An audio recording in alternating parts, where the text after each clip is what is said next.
Welcome to the latest Fluence Forum. I'm Blois Olson, your host here on News Talk 830 WCCO. This Fluence Forum is brought to you by LeadingAge Minnesota and is going to focus on caregiving and long-term care throughout the state. We'll have three segments for this panel and for this discussion. And we're going to kick it off with Megan Dayton, who's one of the state demographers. We're going to talk about demographics and how they play in. Megan, thanks for joining me on this Fluence Forum. Yeah, thanks for having me. Just talk about kind of the state of Minnesota's demographics when it comes to the balance between the aging population and the workforce or the younger workers and what the data really shows us. Sure.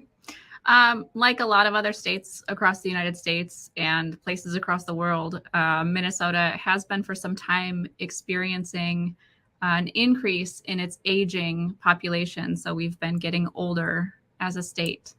As people live longer, our birth rate also declines because there are fewer people of childbearing age. So the proportion of older adults in the population continues to grow.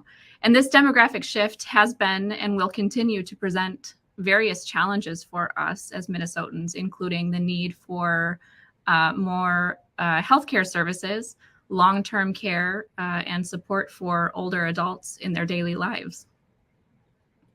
When you look at our state and where we're aging, some of the data I've seen you share shows kind of this unprecedented rise in especially folks over 65.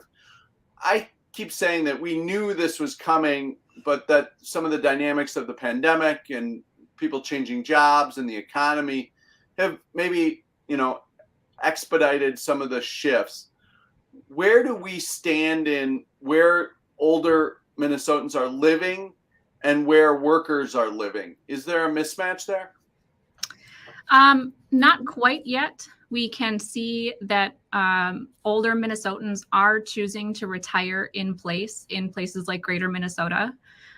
But with the exponential increase in the retiree population in those places, that's being matched by an actual decline in the child population and the working age adult population in Greater Minnesota. And so if those trends are to continue, people will not be able to retire in place in Greater Minnesota because they won't have the economic or the social support services needed to continue living in those places. One of the things, just if you look at the history of the state, the state's greatest economic boom and population boom came when we had significant immigration. How has immigration either supplemented or played a part in this, the new workforce that we need? Yeah, immigration is vital, especially in Minnesota, to our workforce. We have relied on domestic and international domestic migration, those coming from other states, and international immigration, those coming from other countries, to supplement our workforce for a very long time. But now with an aging population, that need is even greater for new workers to come into the state. There's a large shortage, particularly in healthcare, of job vacancies and just nobody to fill those jobs. And with a historically low unemployment rate, it means that those workers just were never born. And so we are entirely reliant on domestic and international immigration into the state to supplement the workforce. As we look out, it's 2023 now, as we look out, say, for the next 15 or so years, where is the gap? And is it, you talked about, we don't have the childbirth to pick up, and we do have this aging population. And so when you look at 18 to 64-year-olds, that working age, how many more workers do you think we need in the state to kind of fill jobs and make sure that we have a vibrant economy? That's a really interesting question, and I think it could be answered a number of different ways by a number of different people. We can see that we've got about 40,000 job openings in just healthcare-related fields alone. Overall, we've got more than 200 job openings, and that's just one measure. We can look at unemployment rate, which is historically low. So it's really hard to come up with a number there, but we do know that a growing population is necessary for a vibrant workforce, and a lot of times, particularly in the near future, those increases are going to have to come from people who are not born here. Minnesota has been a healthcare leader and a healthcare state. Has that helped the migration over the years? Absolutely. Population growth overall is still very strong in Minnesota, or was over the course of the 10 years between 2010 and 2020. And a lot of that growth went to Olmsted County, which is the city of Rochester. It's the Destination Medical Center. It's the Mayo Clinics and hospitals. And it's a fairly high income group of people who are moving here to Minnesota. So I think that our historic standing as a healthcare a bringer of people, I guess, to the state in healthcare related reasons has really benefited us overall, and will continue to do so. No, we've talked to many of our members about even, down in southeastern Minnesota, how it helps, but that also creates some competition for wages and for workers when you have kind of a, more migration there. Can you talk about other parts of the state and what we might need to do to spread workers around? Is that based on what drives people to move to different parts of the state? Is it jobs? Is it lifestyle? What are the kind of demographic trends in those areas? We don't have a lot of great actual demographic data that explains why people choose to move. So a lot of the information fueling that is either academic study to figure out why people are moving, or just our best guess or our assumptions about why people are moving. But we do know for sure there are some strategies that places in Minnesota in particular could consider to address the challenges posed by both an aging population and a shortage of caregivers. I think one of those you already mentioned, Blois, was increase wages and benefits for people working in these positions.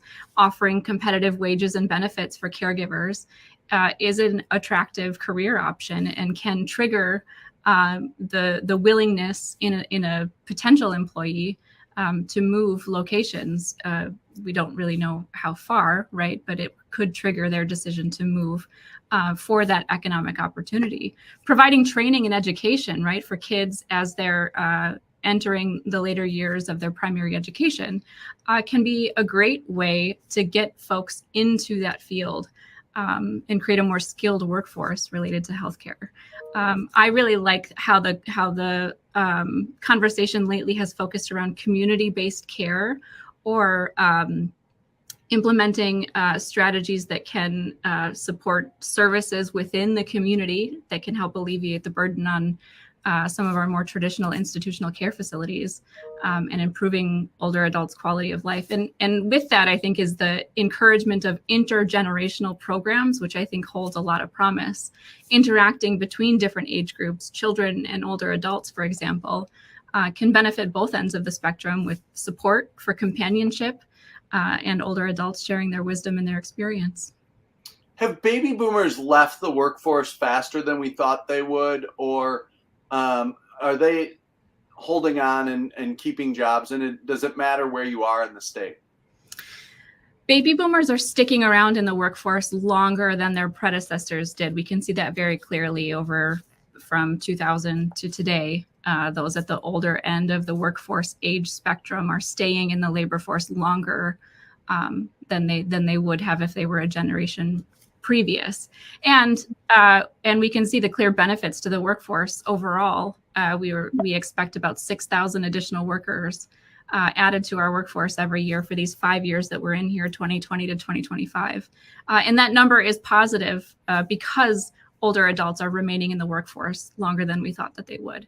If the baby boom generation had retired at the rate that their predecessors had, we would probably be experiencing labor force contraction at this point. In terms of across the state, I'm not really sure. I've looked at that number more at a statewide perspective. Sounds great. Megan Dayton, thanks for joining us on this Fluence Forum, and thanks for your work and keeping us current on the demographics of Minnesota. Thanks very much, Blois. See you later. See ya.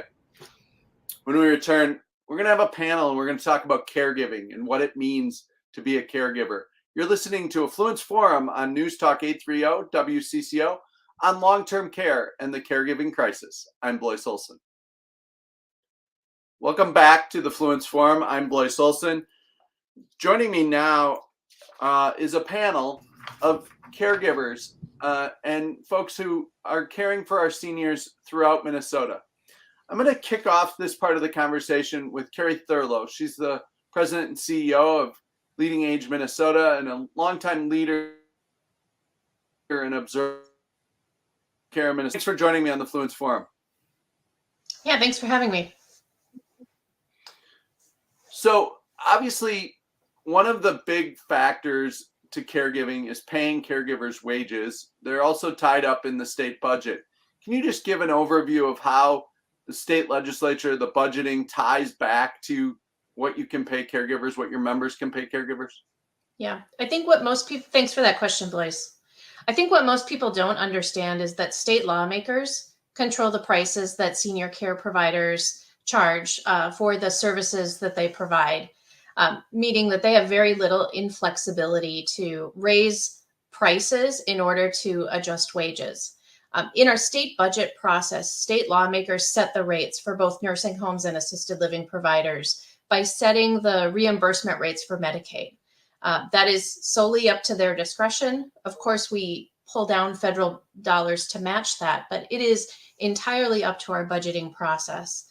And unfortunately, that state budgeting process has not kept up with inflation over the last several years. So while wages have risen, especially in the last 2 years, state lawmakers have not made investments to increase reimbursement rates so that senior care providers can adjust wages accordingly.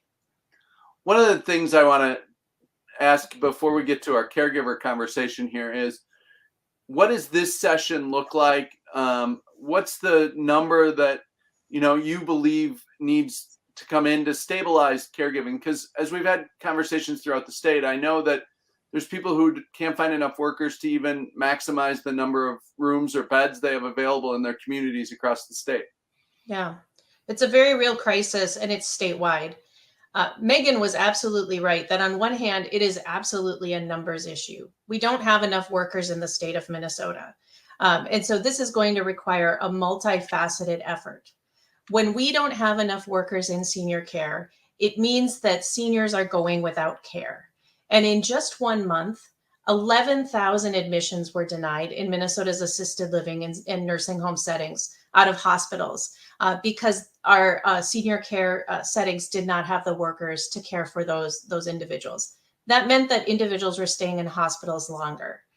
We started this legislative session with high hopes that with a historic $17 billion budget surplus, that there would be more than enough money to make a historic investment in senior care and really reflect a state priority to take care of Minnesota seniors and reflect the long-range planning that is needed to account for an aging population. We asked for and continue to advocate for $1 billion investment over the next 4 years to ensure that professional caregiving wages start at $22 an hour. Right now, the average starting wage is between $16 and $17 an hour. So we have a long ways to go. But I think it's fair to say, and I won't sugarcoat it, that I think we're pretty frustrated with Governor Walz and legislative leaders, that it seems that every opportunity that comes up to talk about and prioritize seniors, that other choices are being made. So at this point in the legislative session, we are very frustrated, but we know we have time to have lawmakers change their minds to invest in this area of the budget. Thanks, Carrie. I want to turn now to Tracy Franklin. She's the nurse manager at Catholic Elder Care in Minneapolis. Tracy, thanks for joining me on the Fluence Forum. I'll mute myself. Thanks for having me. I just wanted to kind of get a perspective from you. You're truly on the front lines, hiring nurses, managing nurses, trying to understand people that are looking at this profession, this career, and deciding where they're going to work. Can you talk about the challenges of hiring and retaining workers right now? Yes, I can speak on the fact that our turnover is pretty high. I think it's hard to have to compete with the hospitals, trying to offer fair wages when the hospital can offer more. So that's been the main challenge, trying to sustain the staffing. So paying them more would be definitely a big boost in morale around here, because I think that is what we're having problems with. I have families calling me all the time trying to beg me to take their family members. I don't even know these people, but they're so desperate to have me take their families, but how do you take more families when we don't have enough staff, So one hand kind of washes the other. So definitely an increase in pay would be something that make very appealing to our staff here to maintain them, to acquire them. Talk about the qualities of the caregivers. What type of people choose to work in this setting and care for our older adults? Well, I always say that you have to love the job you do. This job it's kind of a thankless job, but it gives so much reward because we love what we do. The families, the residents, they make it joyous every day. I don't care what kind of day you have to have a big heart to come to work every day.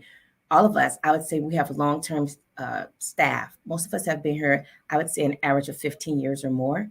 A lot of us have. I've been here 23 years here at Catholic Elder Care because I feel like we're more like a family and we become a family for our residents. So I would say you have to be a loving, wonderful person to come to work and fight through COVID every day to show up. So I think. And what did the pandemic do to your workers? How have they recovered? Are they still exhausted?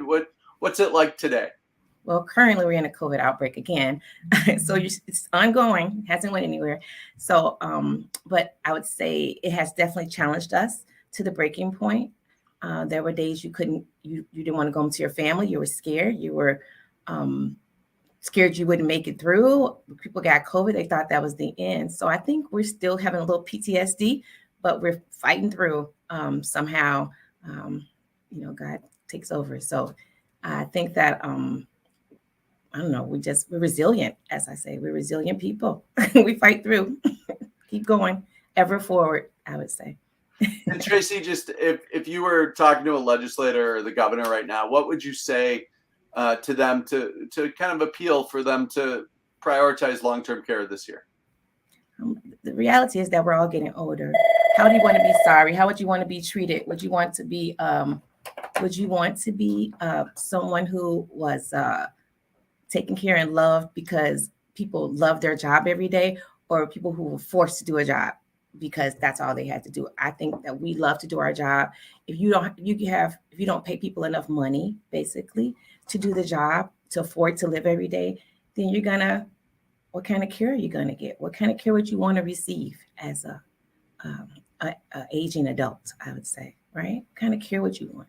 I want to be loved. I want to laugh every day. I want somebody to take the time with me, wake me up every morning with a smile, help me make sure I brush my teeth. All the little things that we take it for granted. People can't do anymore. So if a person didn't have time to do those little things for you every day, how would you feel? So just think about it. Tracy, thanks for joining me on this Fluence Forum. Thank you. Thanks for having me. Next up is Amanda Gruber. Amanda is a caregiver at 3 Links in Northfield. Amanda, well, first and foremost, thank you for the work you do. Talk about a day in your life as a caregiver. Our days are long and they seem never ending. The need for more staff is always there. And we never have enough time to do everything that they want or that they need and the residents deserve. We are multifaceted, so we work in every aspect, whether we're helping in the kitchen or I do activities, but many times, especially during COVID and even now, we help out in every area. There's not a choice, it's a team. And we have to make sure the residents are taken care of. When you talk to your peers or your colleagues, what are the kinds of stories you share? What are the kinds of things that you wish you could do differently? And maybe if there was more funding, would be an opportunity? There's one thing for sure that we always talk about is that sometimes someone in your life or you is going to need help. And what if that help isn't available? At some point, we're all going to age and we're all going to need that help. And if the hospitals are full, whether we need to go to the hospital or a nursing home, we're not going to be able to get that help. And there's just not enough people to help with the residents, with each other. And there's so much burnout. We are so tired and we're just not being heard and we're not being reimbursed for all the work. And the work-life balance I hear from my staff, my employees and each other, just trying to do everything we can for the residents. But then our families suffer because we're spending so much time at work. And then when we are at home spending time with our family, the residents would suffer because then we don't have anybody here to help them. Can you talk about the residents and the relationship that you develop with residents and what that day is like and the interactions are and what their families mean to you and what you mean to their families? I can't say enough. They are my family. I sometimes spend a lot more time here at work than I do anywhere else. My children have volunteered here many times, trying to help out where that need is. And a lot of time, because of the nursing homes that are closing, some families have to travel a long ways in order to be able to come and see their loved ones. So they may not be able to come as often as they'd like. So we become kind of their families. We are here every day, making sure that, we're not just doing all of the tasks, like making sure they have food or taking them to the restroom, but spending that quality time with them as much as we are able to. Not as much as we want to, but as much as we can fit in the day. And talk about Three Links in Northfield. Could you take more residents, and are you having to turn people away because of worker shortages? We have an entire unit that is closed because we don't have enough staff members to take care of them, which impacts the hospitals directly because then they have nowhere to put the residents that no longer need hospital care, but we just don't have enough room for them. We have a room for them, we just don't have enough staff to take care of them. And that's very disappointing because there are people that need us and need our skills, and there's just not enough of us to go around. What does that bottleneck mean to the families? Maybe the families that are looking for a place for their loved one to get desperation. They really feel desperate. They want them to be in a place that's good. And we provide a great service for the residents, but they can't always bring them here because we don't have enough staff, so we can't open up more beds. So sometimes they have to travel a long ways, or they have to be put in a facility that's quite a distance away. And that's hard because some people aren't able to travel far to see their loved ones. Closing, if there's a message to send to the legislators or the governor, what is it you want to tell them about your work and how much it means to you? I just feel that, if that supplemental budget has nothing for senior care, what do we need to do? Where is that threshold? How many nursing homes have to close? How many workers are burnt out before they understand that this is not just a crisis, it's an immediate disaster that has to be taken care of? Because I've been in this field since 1995. It's not getting better, and we need to do something immediately. Thank you. Thank you so much. You're listening to a Fluence Forum on News Talk 830. I'm your host, Blois Olson. This week, we're talking about senior care and the crisis of care in Minnesota and what the legislature should and could do about the funding. When we come back, what does the future look like without the funding? We'll be joined by more leaders on this important topic here on News Talk 830. Welcome back to the Fluence Forum here on News Talk 830 WCCO. I'm Blois Olson, who's the head of the Minnesota Leadership Council on Aging. Adam, thanks for joining me on the Fluence Forum. Hey, Blois, good to be here. Adam, you look at aging as a state, as the future, and what it is Minnesota needs to do for all people aging, not just caregiving, but the whole spectrum of care. Can you give a status report on where Minnesota stands today? Well, it's a little interesting just having looked at the the announcement about the budget target, which I would note doesn't use the term older adult anywhere in that document. So I think as we look at it today, I think there are stresses coming at us from each and every way. What do you think? What, as you look at this, what are the things Minnesota is missing? What are the stories that aren't being amplified, or what are other states doing that Minnesota could be doing? So when we look out at the challenges, one of the things we see is there's challenges around civic participation in employment for older adults, housing, transportation, social participation, access to health services and community supports. I think one of the things we see in other states is a move towards this age-friendly movement, an ability for us to use that framework to go forward together as a full state. some other solutions that seem really apparent, making sure that we have a safety net, making sure that the people that need services have access to them, making sure that people, like particularly lawmakers, invest in older adults and the caregivers. I think that's something that we're seeing as a national challenge, and it's absolutely true in Minnesota as well. When you talk about age friendly, that seems to be, I don't know, just kind of a core value of the Minnesota you and I grew up in, or where we've been before. Have we missed something, or has some attitude changed as a state, or is there any research on why we wouldn't feel as age friendly as maybe we did 15 or 20 years ago? One of the things that's really become apparent over the course of the last few years is just what a huge factor ageism is in our state. It's alive and well. And for folks that aren't as familiar with ageism as they are with, other serious and pervasive issues like racism and sexism, ageism is a bias. It's a prejudice against who a person is or what they can do based on age stereotypes. And what we're seeing is, just how much that deprives people of power and dignity, how it reinforces sort of negative narratives about being old, and how that's playing out in communities, in policies, in state infrastructure, in our own relationships that we have with each other and ourselves. So there's a lot of opportunities for us to do better as it relates to that core issue of ageism in our state. Just as we close with your conversation here, Adam, what are the critical pieces, maybe with the legislature, but without the legislature, that the state needs to make sure that we're an age-friendly state, or that we can continue to thrive here in Minnesota as people age? Yeah, so I think the most important thing is to recognize that this work is best done together. It's best done informed by community members, particularly older adults themselves. I would encourage every single person to talk with their elected officials to give this issue focus and priority. These are investments that matter to Minnesota families and communities. And so when I read the focus on kids, I guess I just want to recognize that,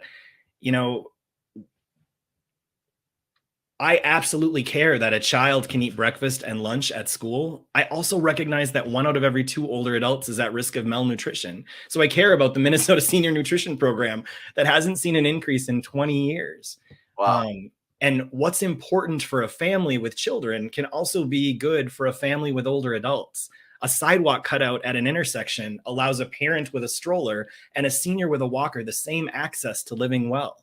So investments in our aging services workforce can help elevate thousands of Minnesotans living in poverty, the majority of our workforce in the aging sector, particularly women, people of color, and these caregivers and older adults are just as important.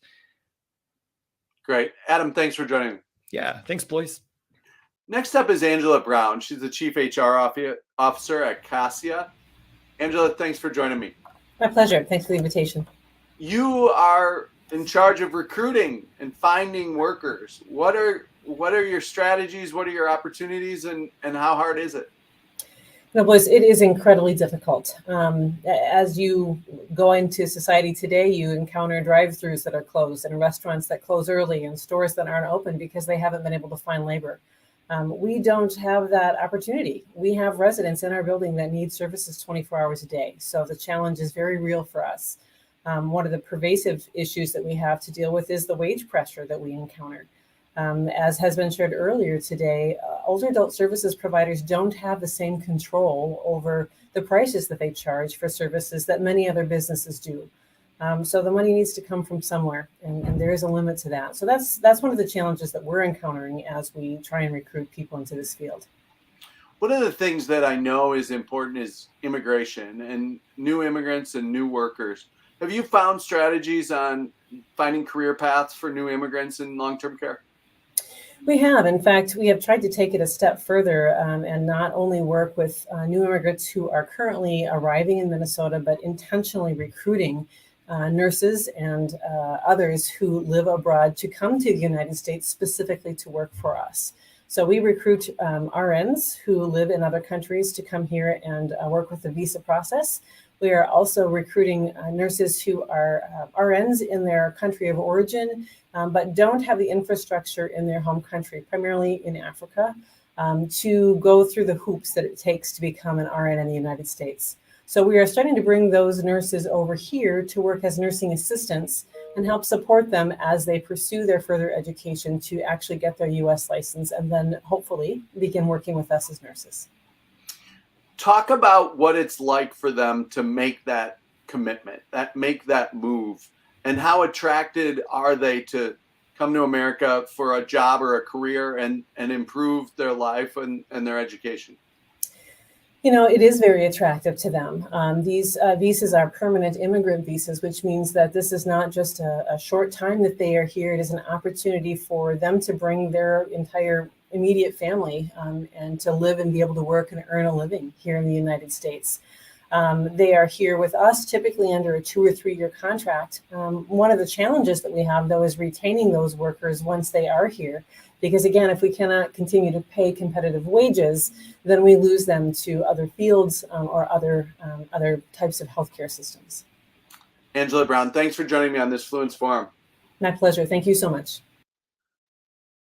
Anna Mowry is my next guest. She's a workforce director at LeadingAge Minnesota Foundation. Anna, thanks for joining me. Thanks for having me. So you look at the whole state. What are the needs of your members? Where do we see opportunities? Are there macro ideas, concepts, solutions that you think members of LeadingAge Minnesota really could use help on? Yeah, absolutely. I think right now members are looking at every solution under the sun in terms of trying to solve this workforce crisis, but they're also at a point of when they also have limited staff to take action on some of those strategies as well. So in a time like this, we really have to think about how to recruit really smarter versus harder and trying to throw kind of that spaghetti at the wall approach. But there are, I think, a lot of strategies that are more focused on the available supply and growing the pool of workers rather than competing after the same pool. So really what we're facing now is less of a recruitment issue, but more of a supply and demand issue. So I think the strategies like Angela mentioned, international recruitment, looking at how we can get younger generations involved in aging services, how to partner with some of our local workforce centers to try to find and target those non-traditional workers that maybe we often overlook or don't see as potential employees for our sector. And the workforce isn't just caregiving and nurses assistants. It's food service, it's transportation, it's a variety of things. Can you talk about the types of work that go into caring for our seniors? Yeah, absolutely. Well, there's every position really in aging services and an option. That's the exciting opportunities within it, is that you can really choose which pathway makes the most sense for you. For example, I started out in human resources. There's finance positions, dietary, like you had mentioned. So a lot of positions and opportunities for growth outside of caregiving. I think that's what makes this industry so, in this field, just so appealing for organizations to partner with education and other opportunities, really to incentivize people to join our workforce, to know that you have opportunities to grow, to level up, to receive scholarships, training opportunities, many of which are provided by the employers that work in this field. What do we know about the investments that are made and how they give back in economic development, economic impact? Yeah, I mean, what we know is that the investing in your workforce is you're saving money in the long term. You need to invest in the staff that you have. I know that providers are doing this in every way that they can, even despite the challenges that they're facing with other funding issues. They are investing in the mental health of their staff to ensure that they have the supports they need there. They're really trying to encourage any sort of wraparound supports, housing, meals, services that they can provide to their staff, because they know that it's worth the investment. Anna Mowry, thanks for joining me on the Fluence Forum. Thank you. As we close here with Carrie Thurlow, the President and CEO of Aging Services, or of LeadingAge Minnesota, and we talk about aging services. Carrie, you said a number earlier in the forum about 11,000 folks denied in 1 month of a bed. How did we get to that number? Has it happened overnight, or has it happened very gradually over time? Yeah, thanks, Blois. That 11,000 number reflects a study that we did with our members, as well as providers throughout the state of assisted living and leading and nursing home members that were receiving referrals from hospitals but couldn't take them. As you've heard from a theme from many of the speakers on the call or on the forum today, providers can't take admissions if they don't have staff. And so in just 1 month, 11,000 admissions and referrals were denied.